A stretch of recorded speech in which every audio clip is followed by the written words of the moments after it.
V.I. Lenin. The Dual Power. Published, Pravda No. 28, April 9, 1917.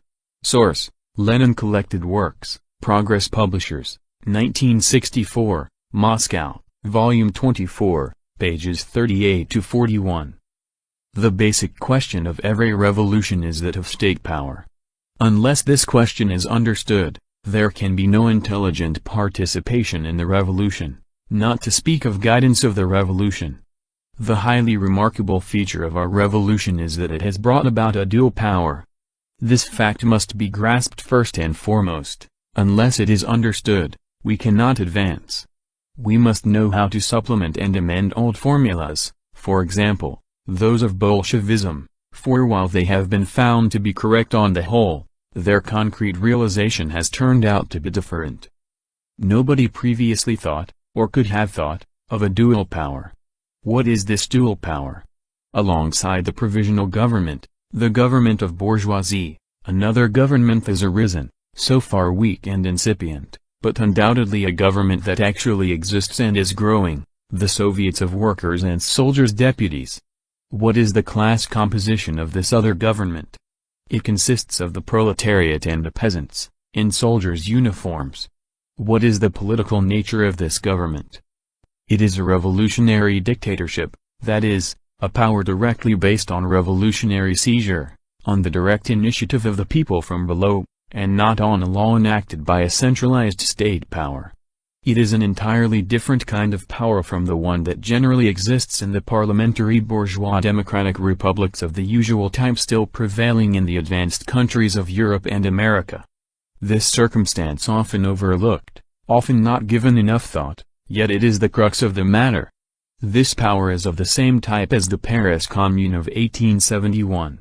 The fundamental characteristics of this type are, 1. The source of power is not a law previously discussed and enacted by Parliament, but the direct initiative of the people from below, in their local areas, direct seizure, to use a current expression. 2. The replacement of the police and the army, which are institutions divorced from the people and set against the people, by the direct arming of the whole people. Order in the state under such a power is maintained by the armed workers and peasants themselves, by the armed people themselves. 3. Officialdom, the bureaucracy, are either similarly replaced by the direct rule of the people themselves or at least placed under special control. They not only become elected officials, but are also subject to recall at the people's first demand. They are reduced to the position of simple agents, from a privileged group holding jobs remunerated on a high, bourgeois scale. They become workers of a special arm of the service, whose remuneration does not exceed the ordinary pay of a competent worker. This, and this alone, constitutes the essence of the Paris Commune as a special type of state. This essence has been forgotten or perverted by the Plekhanovs, downright chauvinists who have betrayed Marxism, the Kautskys, the men of the center, that is, those who vacillate between chauvinism and Marxism, and generally by all those social democrats, socialist revolutionaries, etc., etc., who now rule the roost.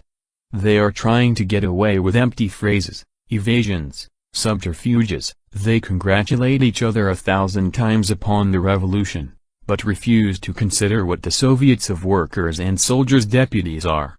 They refuse to recognize the obvious truth that inasmuch as these Soviets exist, inasmuch as they are a power, we have in Russia a state of the type of the Paris Commune. I have emphasized the words inasmuch as, for it is only an incipient power. By direct agreement with the bourgeois provisional government and by a series of actual concessions, it has itself surrendered and is surrendering its positions to the bourgeoisie. Why? Is it because Tchides, Tseretelli, Steklov and company are making a mistake? Nonsense.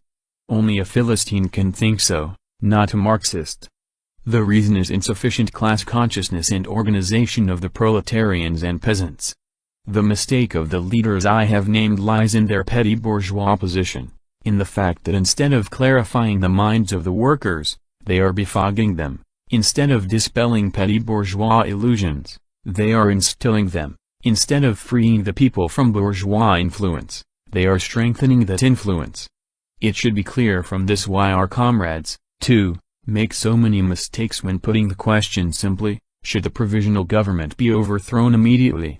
My answer is, 1. It should be overthrown, for it is an oligarchic, bourgeois, and not a people's government, and is unable to provide peace, bread, or full freedom. 2. It cannot be overthrown just now, for it is being kept in power by a direct and indirect, a formal and actual agreement with the Soviets of Workers' Deputies, and primarily with the Chief Soviet, the Petrograd Soviet. 3. Generally, it cannot be overthrown in the ordinary way, for it rests on the support given to the bourgeoisie by the second government, the Soviet of Workers' Deputies, and that government is the only possible revolutionary government, which directly expresses the mind and will of the majority of the workers and peasants. Humanity has not yet evolved, and we do not as yet know a type of government superior to and better than the Soviets of Workers, Agricultural Laborers, Peasants, and Soldiers' Deputies. To become a power, the class-conscious workers must win the majority to their side.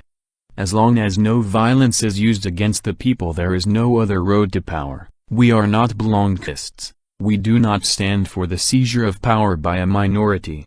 We are Marxists. We stand for proletarian class struggle against petty bourgeois intoxication, against chauvinism, defensism, phrase-mongering, and dependence on the bourgeoisie. Let us create a proletarian communist party. Its elements have already been created by the best adherents of Bolshevism. Let us rally our ranks for proletarian class work, and larger numbers from among the proletarians, from among the poorest peasants, will range themselves on our side.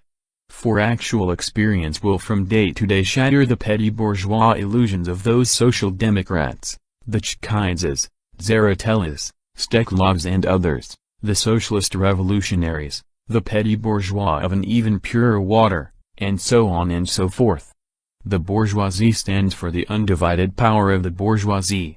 The class-conscious workers stand for the undivided power of the Soviets of Workers, Agricultural Laborers, Peasants, and Soldiers' Deputies, for undivided power made possible not by adventurous tax, but by clarifying proletarian minds, by emancipating them from the influence of the bourgeoisie.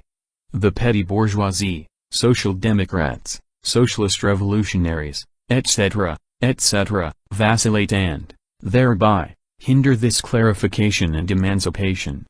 This is the actual, the class alignment of forces that determines our tasks.